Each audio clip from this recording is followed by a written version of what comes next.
अस्सलामुअलैकुम स्टूडेंट, उम्मीद करती हूँ आप सब खैर आफियत से होंगे। This is me Umme Aman. Student, हमारा चैप्टर 4 बायोकेमिस्ट्री कंटिन्यू है, जिसमें हमने मुख्तलिफ चीज़ों को डिस्कस किया। लास्ट वीडियो में हम एक एसेंशियल बायोमोलिक्यूल न्यूक्लिक एसिड को समझ रहे थे। उसी वीडियो को कंटिन्यू करते हुए हम डिस्कस करेंगे आज न्यूक्लिक एसिड की टाइप को और साथ ही न्यूक्लिक एसिड के इंपॉर्टेंस को। सो स्टूडेंट, हमने समझा न्यूक्लिक एसिड को। नाउ हमारे पास जो न्यूक्लिक एसिड की टाइप है that is DNA. DNA is the type of nucleic acid. अब ये जो डीएनए है, जिसकी full form deoxy ribo nucleic acid है, इसे कब डिस्कवर किया गया, इसकी डिस्कवरी कब हुई? तो लिखा है जे बॉस्टन एंड एफ क्रिक। ये हमारे पास साइंटिस्ट का नाम है जिन्होंने आइडेंटिफाई किया था the structure of DNA. DNA के स्ट्रक्चर को वेरी फर्स्ट टाइम आइडेंटिफाई किया था जे वेस्टर्न और एफ क्रिक ने 1953 में इन दोनों साइंटिस्ट ने डीएनए को आइडेंटिफाई किया, डिस्कवर नहीं किया, आइडेंटिफाई किया। ठीक है, यानी कि तलाशा है, आइडेंटिफाई किया, यानी कोई ना कोई एक ऐसी चीज थी डीएनए की सूरत में जो ट्रांसफर कर रही थी हमारे डेटा को, हमारी जेनेटिक मटेरियल्स को, उसे उन्होंने फाइंड आउट किया और नाम दिया डीएनए का। ठीक है, आगे लिखा है स्टूडेंट हमारे पास ये जो डीएनए होता है ये 2 चेन होता है, यानी कि डीएनए इस तरीके से 2 चेन्स होती हैं, डबल हेक्सालिक स्ट्रक्चर होता है, ये हमारे पास डबल होता है। ठीक है, अब डीएनए जो है ये बैकबोन है, एक चेन हमारे पास जो कि बनी होती है शुगर और पेंटोज ग्रुप की। जिस तरह हमारे पास फॉस्फेट ग्रुप, पेंटोज शुगर मौजूद था एक न्यूक्लियोटाइड को बनाने के लिए, अब न्यूक्लियोटाइड की टाइप हमारे पास यानी न्यूक्लिक एसिड की टाइप है डीएनए। सो डीएनए भी स्टूडेंट कहां से मिलकर बना है? डीएनए स्टूडेंट की जो बैकबोन चेन है, यानी वैसे तो ये डबल स्ट्रक्चर का होता है, यानी इसका जो हमारे पास डीएनए का स्ट्रक्चर है ये डबल हेक्सालिक स्ट्रक्चर है। इसके साथ ही ये डीएनए जो होता है इसकी जो एक चेन है यानी बैकबोन ऑफ द चेन है, वो चेन हमारे पास उस शुगर की और फॉस्फेट ग्रुप की बनी हुई होती है। ठीक है, बिल्कुल न्यूक्लियोटाइड की तरह। आगे लिखा है इन द न्यूक्लिक एसिड। अब जो हमारे पास न्यूक्लिक एसिड है या न्यूक्लियस ऑफ द सेल है, इसमें डीएनए क्या होता है? परमानेंट स्टोर होते हैं, यानी परमानेंट स्टोरेज होती है जेनेटिक इंफॉर्मेशन की इन द फॉर्म ऑफ डीएनए, और डीएनए होते हैं न्यूक्लियस सेल के अंदर।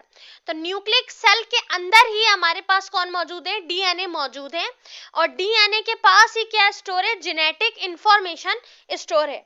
उसके बाद लिखा है स्टूडेंट दीज जेनेटिक इंस्ट्रक्शन। अब ये जो जेनेटिक इंस्ट्रक्शन और इंफॉर्मेशन है ये रिफर्ड करती है as a genetic code of life, यानी कि ये जो जेनेटिक इंफॉर्मेशन है ये बहुत ही इंपॉर्टेंट है। ये इंफॉर्मेशन हमारे पास कहलाते हैं as a refer to genetic code. अगर इस जेनेटिक कोड की तरतीब आगे पीछे हो जाए, इनके ऑर्डर आगे पीछे हो जाए, यानी जिस तरीके से ये जेनेटिक कोड डीएनए के अंदर मौजूद है, अगर उनकी तरतीब डिस्टर्ब हो जाए, उनके ऑर्डर डिस्टर्ब हो जाए, तो ये फंक्शन भी सही से परफॉर्म नहीं करती, जिसकी वजह कर बहुत सारे डिसऑर्डर को भी देखना पड़ता है। तो बेसिकली जो चिल्ड्रन के अंदर एबनॉर्मलिटीज आती है वो समटाइम इसी जेनेटिक जो हमारे पास कोडिंग है, इस कोडिंग की ऑर्डर को डिस्टर्ब होने की वजह कराती है। तो जब ऑर्डर डिस्टर्ब होगा उसमें कुछ अलील्स यानी कि कुछ डिसऑर्डर म्यूटेशन आएगी, तो फिर आगे सेल जो है वो भी एबनॉर्मलिटी शो करेंगे। ठीक है, तो ये जो कोड है ये इंपॉर्टेंट है, जेनेटिक कोड ऑफ लाइफ है। ठीक है, आगे लिखा है DNA contains genes that regulate RNA production. DNA के पास कुछ जीन्स होते हैं जो कि क्या करते हैं? रेगुलेट हो रहे होते हैं आरएनए की प्रोडक्शन के लिए। सो बेसिकली आरएनए डीएनए से मिलकर ही बना है, यानी डीएनए प्रोडक्ट करेगा आरएनए को। ठीक है, तो डीएनए हमारे पास हमने शॉर्टली समझा, अगर आप इसको अपनी बुक से मजीद इन डिटेल समझें, डीएनए हमारे पास क्या है? डीएनए एक जेनेटिक इंफॉर्मेशन देने वाली क्या है? एक चीज है जो कि न्यूक्लियस सेल के अंदर मौजूद है।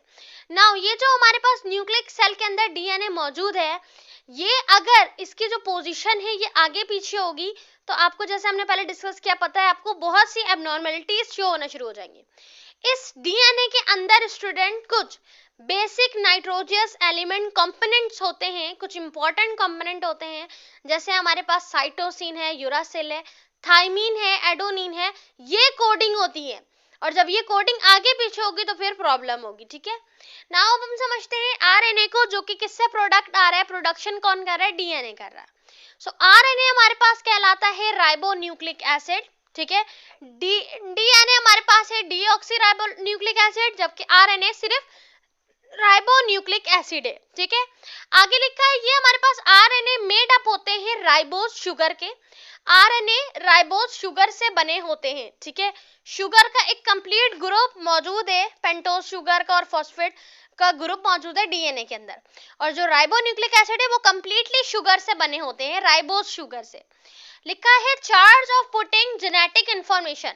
अब आरएनए के पास कुछ चार्ज होते हैं जो क्या कर रहे होते हैं, वर्क कर रहे होते हैं सेल में, ऑर्डर टू प्रोड्यूस प्रोटीन, यानी कि वो हमारे पास जो जीन्स या जेनेटिक चीजें मौजूद हैं, इंफॉर्मेशन मौजूद है, वो इंफॉर्मेशन वर्क करेगी आरएनए में प्रोटीन को प्रोड्यूस करने का। प्रोटीन प्रोड्यूस होगा आरएनए में उसी जेनेटिक इंफॉर्मेशन की मदद से। आगे लिखा है function is similar to the messenger RNA, का फंक्शन उसी के तरह सिमिलर है, सही। आगे लिखा है DNA produce RNA in the order to convey genetic information. DNA RNA को इसलिए बनाते हैं ताकि वो इंफॉर्मेशन को कन्वे कर सके, ठीक है।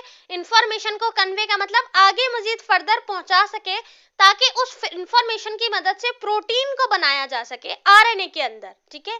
उसके बाद लिखा है स्टूडेंट हमारे पास this information send to RNA is received hard coding and used to build protein. ये हमारे पास आरएनए क्या करेंगे, मैसेज को रिसीव करेंगे, रीड करेंगे और फिर कोडिंग करेंगे उन्हें, और नए प्रोटीन्स को बिल्ड करेंगे, प्रोटीन्स को बनाएंगे, ठीक है। इस तरह प्रोटीन को उसी इंफॉर्मेशन से बनाया जाएगा। लास्ट में लिखा है कि हमारे पास आरएनए सिंगल स्ट्रेटेड मॉलिक्यूल है। डीएनए और आरएनए के दरमियान आप डिफरेंस जरूर बनाइएगा कि डीएनए और आरएनए के अंदर डिफरेंस क्या है। डीएनए और आरएनए के फंक्शन के अंदर डिफरेंस है, डीएनए और आरएनए के कंपोजिशन और स्ट्रक्चर में भी डिफरेंस है, ठीक है। नाउ स्टूडेंट डीएनए और आरएनए हमने समझ लिया, जो कि इंपॉर्टेंट मेजर टाइप है न्यूक्लिक एसिड की। अब हम थोड़ा सा उसका इंपॉर्टेंट समझते हैं न्यूक्लिक एसिड का, कि न्यूक्लिक एसिड की अहमियत क्या है, ठीक है, लिविंग बॉडी के अंदर। अब हमारे पास न्यूक्लिक एसिड चूंकि एक एसेंशियल मॉलिक्यूल है, तो उसके कुछ इंपॉर्टेंट लिखे हैं। Firstly nucleic acid are the most vital material for all cell functioning. Nucleic acid एक वाइटल मटेरियल है, किसमें, सेल फंक्शनिंग में। सो सेल के फंक्शन करने के लिए एक वाइटल रोल प्ले करने वाला जो हमारे पास एसेंशियल मॉलिक्यूल है, दैट इज न्यूक्लिक एसिड। साथ लिखा है स्टूडेंट हमारे पास nucleic acid storage of genetic information. तो जेनेटिक इंफॉर्मेशन को स्टोर कौन करेगा, हमारे पास न्यूक्लिक एसिड करेगा। साथ ही लिखा है transfer heredity character from generation to generation.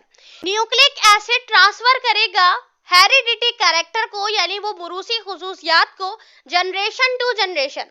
जैसे आपके पेरेंट्स से चिल्ड्रन यानी ऑफ स्प्रिंग में आया, फिर मजीद उस ऑफ स्प्रिंग से फर्दर ऑफ स्प्रिंग में सेल डिवीजन के दौरान ही क्या होंगे स्टूडेंट, जेनेटिक इंफॉर्मेशन ट्रांसफर होगी, सही।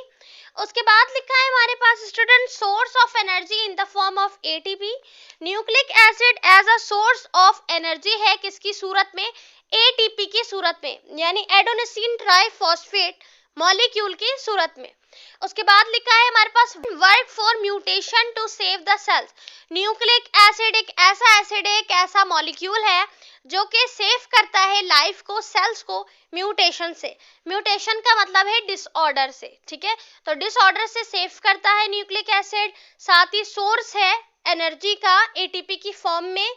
जनरेशन टू जनरेशन कैरेक्टर को ट्रांसफर करता है, स्टोरेज करता है जेनेटिक इंफॉर्मेशन को, साथ ही फंक्शनिंग ऑफ द सेल में भी हेल्प आउट करता है। तो यहाँ पे कुछ इंपॉर्टेंस थे, साथ ही हमने टाइप डिस्कस की डीएनए और आरएनए की। आई होप ये आपको क्लियर हो गया होगा। इन द नेक्स्ट वीडियो इंशाल्लाह we discuss further topic from this chapter, और फिर इस चैप्टर को वाइंड अप करेंगे। ये चैप्टर इंपॉर्टेंट चैप्टर कंसीडर कर सकते हैं आप, क्योंकि आपने देखा होगा इसकी वेटेज जो है वो ज्यादा है, ठीक है। हमने इस चैप्टर में कंप्लीटली बायोमॉलिक्यूल को डिस्कस किया है। तो बायोमॉलिक्यूल आपको शॉर्ट नोट पे, साथ ही आपको डिफरेंसेस में और रीजनिंग क्वेश्चन में पूछे जा सकते हैं। सो इस तरीके से टॉपिक वाइज इस चैप्टर को कवर अप करें। Thank you so much for watching, take care, अल्लाह हाफिज।